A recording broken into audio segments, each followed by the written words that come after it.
समर्पयामि उमरा पूजन गृहप्रवेश पूजन गणपती देवता पूजन कलश देवता पूजन भूमंडल देवता पूजन परत वास्तु देवता पूजन दश दिशा पूजन 27 नक्षत्र देवता पूजन नवग्रह देवता पूजन 64 देवी देवता पूजन 16 मातृका देवता पूजन वास्तु देवता कुलदेवता अभिषेक जपे युनियोगा वास्तु स्थापना पूजन श्री सत्यनारायण महा पूजा पूजन होम हवन पूजन इच्छित कामना पूजनार्थ प्रियताम समर्पयामि। तुमचं देव कुठला गोत्र कुठला आहे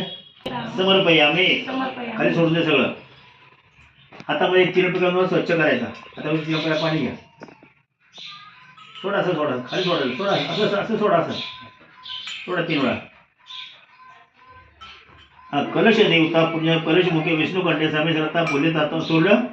आता मॅडम वरची सुपारी तुम्ही तामणात घ्यायची कुठले पण घ्या उचला नाही वरची वरची वरची दोन आहे त्याच्यात एकच तेव्हा तामणात तुम्ही आधी सुपारी तामणात घ्यायची अलीकडची उचला तेव्हा तामणात ठेवलं। आता ती गणपती म्हणजे सुपारी आहे दोघांनी जर सुपारीला 3 वेळा पाणी घालायचं समजा उद्यातून डायरेक्ट घ्यायचा।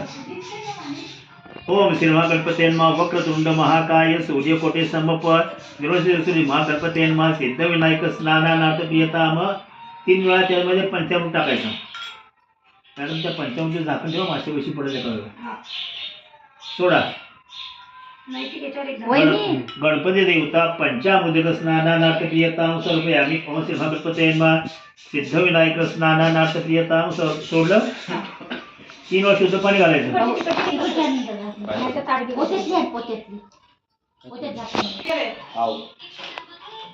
सोडा।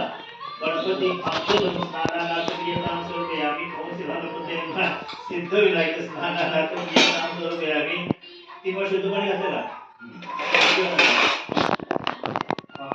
गणपती सिद्धू निकम। आता दोघांनी परत चमचा भरायचा मॅडम त्याच्यामध्ये फूल टाकायचं आणि सोडा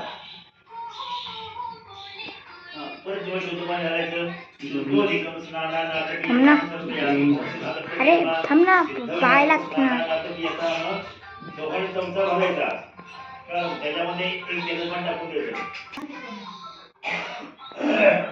तूच केलं नाही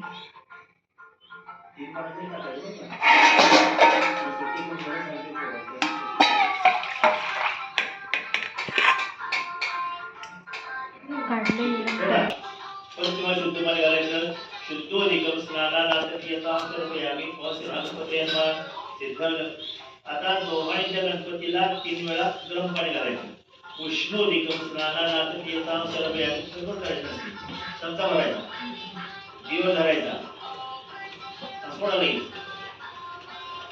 चला 3 वेळा घालायचं मात्र उष्णो निकम स्नानानाथ प्रियताम समर्पयामि। ओम श्री गणपतीन्मा सिद्धविनायक स्नानानाथ घेतलं। आता ती सुपारी हातात घ्यायची म्हणजे गणपती हातात घ्यायचा त्याला पुसायच्या वस्तू नाही का